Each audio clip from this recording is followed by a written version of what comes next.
बिस्मिल्लाहिर्रहमानिर्रहीम। अस्सलामुअलैकुम नाज़रीन कराम, नई वीडियो में आपको खुश आमदीद कहते हैं। इस वक्त फ़ौजी क़यादत मैदान में आ चुकी है। इन कैमरा इजलास होने जा रहा है। Army chief general Syed Asim Munir और DG ISI lieutenant general Nadeem Anjum की पार्लियामेंट हाउस आमद, और इस आमद के दौरान ही कुछ बड़े फैसलों के हवाले से बड़ी अहम तरीन डेवलपमेंट्स हैं जो इस वक्त आपके सामने रखनी है, क्योंकि इस वक्त सुप्रीम कोर्ट बामुकाबला पार्लिमान एक जंग छिड़ी हुई है और इस जंग के अंदर क्या अस्करी क़यादत की एंट्री हो चुकी है, इस हवाले से बड़ी अहम डिटेल्स हैं। नाज़रीन इकराम, इस वक्त सुप्रीम कोर्ट और पार्लियामेंट के दरमियान एक जंग का सा माहौल बना हुआ है। सुप्रीम कोर्ट आइन और कानून के मुताबिक चल रही है, जबकि parliament back to back supreme court of Pakistan पर हमले कर रही है। पार्लियामेंट से supreme court practice and procedure bill मंजूर हुआ चीफ जस्टिस के इख्तियारात पर कदगन लगाने के लिए, और हर बच्चे को यह बात पता है कि इसकी टाइमिंग क्या है, ये क्यों इस वक्त किया गया। चीफ जस्टिस को अंडर प्रेशर लाया गया। जस्टिस साहिबान की आपस में जो तफरीक है या डिवाइड है, उसे एक्सप्लॉइट करने की हुकूमत की कोशिशें, या फिर पार्लियामेंट की तरफ से back to back supreme court के फैसलों के खिलाफ करारदादों का आना, ये बड़ा वाज़ेह है। अब जो एक 8 रुकनी बेंच बना है, उस पर भी अब पार्लियामेंट में एक करारदाद पेश की गई है। इलेक्शन कमीशन सदर मुमलिकत के खिलाफ महाज में आया हुआ है, रियासत के सरबराह के खिलाफ, और इस वक्त मुल्क के अंदर एक अफरा तफरी की सी सूरत हाल है। इवन आपको पता है कि इससे पहले जब कौमी सलामती कमेटी का इजलास हुआ, उस इजलास के दौरान हुकूमत ने बहुत कोशिश की, और इमरान खान ने इस इजलास से एक दिन पहले ही ट्वीट करके कह दिया कि अब हुकूमत सिक्योरिटी के मामलात को बहाना बनाकर, सिक्योरिटी के इश्यूज़ को एक ग्राउंड के तौर पर यूज़ करके इलेक्शन को डिले करने के लिए और सुप्रीम कोर्ट के फैसले की हुक्म अदूली करने के लिए मैदान सजा रही है। और सिक्योरिटी नाफिज करने वाले इदारे इस सब के अंदर हुकूमत के ट्रैप में ना आए, क्योंकि ये सिक्योरिटी नाफिज करने वाले इदारों को सुप्रीम कोर्ट और अवाम के सामने बराह रास्त लाकर खड़ा कर देगा ये जो इकदाम है। इसके बाद आपने देखा कि 8 घंटे तक हुकूमत का एलामिया इधर से उधर जाता रहा, और इसका एक एक लफ्ज़ बड़ा केयरफुली ग्राफ्टेड था, और एक एक लफ्ज़ पर बड़ी दफ़ा गौर किया गया, चेंजेस किए गए, और फिर जो एलामिया आया उसमें सुप्रीम कोर्ट का फैसला या पंजाब और खैबर पख्तूनख्वा के इंतखाबात के हवाले से हुकूमत कुछ शामिल करवाने में बुरे तरीके से नाकाम रही। अलबत्ता राना सनाउल्लाह ने नदीम मलिक को एक इंटरव्यू दिया कि नहीं ऐसी बात तो नहीं है कि फ़ौज सुप्रीम कोर्ट के हुक्म पर सिक्योरिटी नहीं देगी, लेकिन उन्होंने यहाँ तक कह दिया कि इस इजलास में ये ज़रूर डिस्कस हुआ कि आपकी 70% आर्मी ऑपरेशंस में है, और दुनिया भर की मिलिट्रीज चलती ही इसी तरह है कि 33% ऑपरेशंस में हो, 33% ट्रेनिंग्स में हो, 33% रेस्ट पर हों, जबकि आपके मुल्क में 70% ऑलरेडी मैदान में है। तो ये एक बहुत बड़ा सवाल था। अलबत्ता इस पर सेक्रेटरी डिफेंस ने चीफ जस्टिस को एक सील्ड एनवेलप भी दिया, उसमें बहुत सी चीज़ें सिर्फ सेक्रेटरी डिफेंस और चीफ जस्टिस तक महदूद हैं, और उसके बाद चीफ जस्टिस ने यहाँ तक बात की कि चीफ जस्टिस नेवी भी दे सकता है। फ़ौज के अंदर बहुत नॉन कॉम्बैट भी है और रिजर्व भी हैं, जो आपके फ़ौजी रिटायर्ड अफसरान होते हैं उन्हें भी बुलाया जा सकता है, और कोई ख़ास इलेक्शन ट्रेनिंग या कोई जंग तो है नहीं। तो ये सारी चीज़ें आपने बैक एंड पर अपने जहन में रखनी है। अब पहले आप ये देख लें कि पार्लियामान से खुलकर हमले हो रहे हैं सुप्रीम कोर्ट पर। कौमी असम्बली ने पार्लियामेंट की बालादस्ती और चीफ जस्टिस के आज खुद नोटिस से मुतालिक 8 रुकनी बेंच को तहलील करने की करारदाद कसरत राय से मंजूर की है।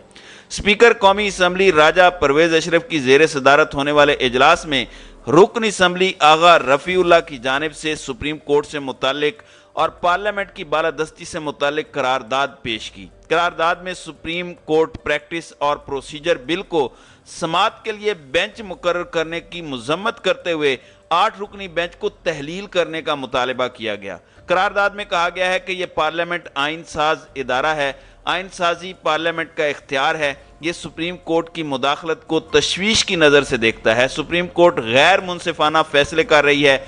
ये ऐवान सुप्रीम कोर्ट बिल की दरख्वास्त लेने की मजम्मत करता है, और इस बेंच में सीनियर तरीन जज को शामिल न करने पर तशवीश का इजहार करता है। आगा रफ़ीउल्लाह की करारदाद को कौमी असम्बली ने कसरत राय से मंजूर कर लिया। दूसरी जानिब मुल्क के अंदर हालात इस कदर ख़राब हो चुके हैं कि आप देखें कि इलेक्शन कमीशन सदर मुमलिकत के हवाले से अपनी वजाहतें दे रहा है। इलेक्शन कमीशन ने सदर मुमलिकत डॉक्टर आरिफ अलवी के इलेक्शन कमीशन पर हुकूमत के दबाव के बयान को मुस्तरद किया है। तर्जमान इलेक्शन कमीशन की जानिब से जारी बयान में कहा गया कि ना माजी में हुकूमत का दबाव कबूल किया और ना अब करेंगे। सदर मुमलिकत के बयान पर अफसोस हुआ और उनके इस बयान की तरदीद करते हैं। तर्जुमान इलेक्शन कमीशन के मुताबिक सदर के भारतीय इलेक्शन कमीशन से मुतालिक बयान से कमीशन इत्तेफाक करता है। उम्मीद है भारतीय इलेक्शन कमीशन की तर्ज पर पाकिस्तान के इलेक्शन कमीशन को साफ शफाफ इलेक्शन के लिए मतलूबा इख्तियारात हासिल होंगे। अब ये जो बात है, मैं ये समझता हूँ कि ये इलेक्शन कमीशन का आपको पता है कि किस तर्ज पर चल रहा है, जो इन्होंने स्पीकर को और चेयरमैन सेनेट को ख़त भी लिखा कि कानून साजी करे, इलेक्शन एक्ट के अंदर तरमीम करे। तो ये इनकी बददियानती बड़ी वाज़ेह तौर पर ज़ाहिर होती है कि ये मुकम्मल तौर पर पार्लियामेंट के साथ और पीडीएम के साथ जो है ये मिला हुआ है। तो इस सब में जो बड़ी डेवलपमेंट सामने आई है कि स्पीकर कौमी असम्बली राजा परवेज़ अशरफ ने कल इन कैमरा इजलास तलब कर लिया है, जिसमें वफाकी वज़रा, मुशीरान और अरकान कौमी असम्बली को शिरकत की दावत दी गई है। ज़राए का कहना है कि अहम इजलास कौमी असम्बली हाल में जुमे के रोज़ कल तलब किया गया है, जिसमें आला अस्करी क़ियादत और खुफिया इदारों के सरबराहान कौमी सलामती उमूर पर ब्रीफिंग देंगे। ये अब बंद कमरा इजलास होता है, लेकिन आपको मैं बता दूं कि इसमें एक तो army chief general Asim Munir शामिल होंगे, फिर DGISI जनरल नदीम अंजुम भी शामिल होंगे। और मैं आपको बता दूं कि ये बज़ाहिर तो बंद कमरा इजलास है, लेकिन जब आप पॉलिटिशियंस से बात कर रहे होते हैं तो इस इजलास की भी सारी बातें जो हैं वो पॉलिटिशियंस जो हैं वो आहिस्ता आहिस्ता बाहर निकाल ही देते हैं और ये सारी की सारी चीज़ें बाहर आ जाती हैं। लेकिन इस सब के अंदर जो इम्पोर्टेंट चीज़ ये है कि बहुत से लोग इस पर क्वेश्चन मार्क लगा रहे हैं और एक जो कॉन्फ्लिक्ट चल रहा है सुप्रीम कोर्ट और पार्लियामेंट के दरमियान, तो इसे उस तनाजुर में भी देख रहे हैं। तो एक चीज़ बड़ी वाज़ेह है, कौमी सलामती का एलामिया आपको याद होगा, उसमें ये चीज़ वाज़ेह हो गई कि सुप्रीम कोर्ट वर्सेस पार्लियामेंट जो पूरा सिनेरियो है ये उस वक्त भी डिस्कस तो नहीं होगा, लेकिन इसमें गवर्नमेंट जो है वो वारदात डालने की कोशिश कर सकती है, गलत परसेप्शन बिल्डअप करने की कोशिश कर सकती है और मिलिट्री लीडरशिप को इस सब के अंदर ड्रैग करने की वो ज़रूर कोशिश करेगी। जैसे काजी फायज़ ईसा के साथ इन्होंने हैंड किया और एक बड़ा हाथ किया काजी फायज़ ईसा के साथ, उन्हें बुला लिया और बाद में काजी फायज़ ईसा ने कहा कि मुझे तो कहा गया था कि सियासी तकारीर नहीं होंगी, सियासी तकारीर हो गई, मुझे बिठाया खुद इन्होंने अपनी मर्ज़ी से और मुझे ये जगह भी जरदारी, शहबाज शरीफ और इसाक डार के दरमियान इन्होंने दी थी। मुझे तो नहीं पता था कि मुझे इनके दरमियान बैठना होगा, फिर मैंने तकरीर भी नहीं करनी थी, लेकिन इतनी सियासी तकारीर हुई कि मुझे वजाहत देनी पड़ी। तो यही इनके दरमियान जो है वो, तो यही एक परसेप्शन आया कि गवर्नमेंट ने जो है वो काजी फायज़ ईसा के साथ भी जो है वो एक तरह से जो है वो हैंड किया है और काजी फायज़ ईसा इस सब के अंदर जो है वो ट्रैप हो गए। तो ज़ाहिरी बात है इन लोगों से कोई उम्मीद नहीं है, जिस तरह ये कौमी सलामती कमेटी के एलामिये में बहुत कुछ डलवाना चाहते थे, तो यहाँ पे भी ये एक गलत परसेप्शन बना सकते हैं।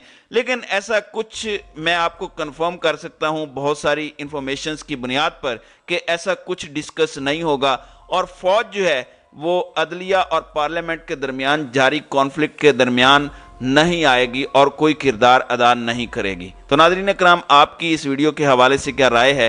आप अपनी राय का इजहार कमेंट सेक्शन में ज़रूर कीजिएगा।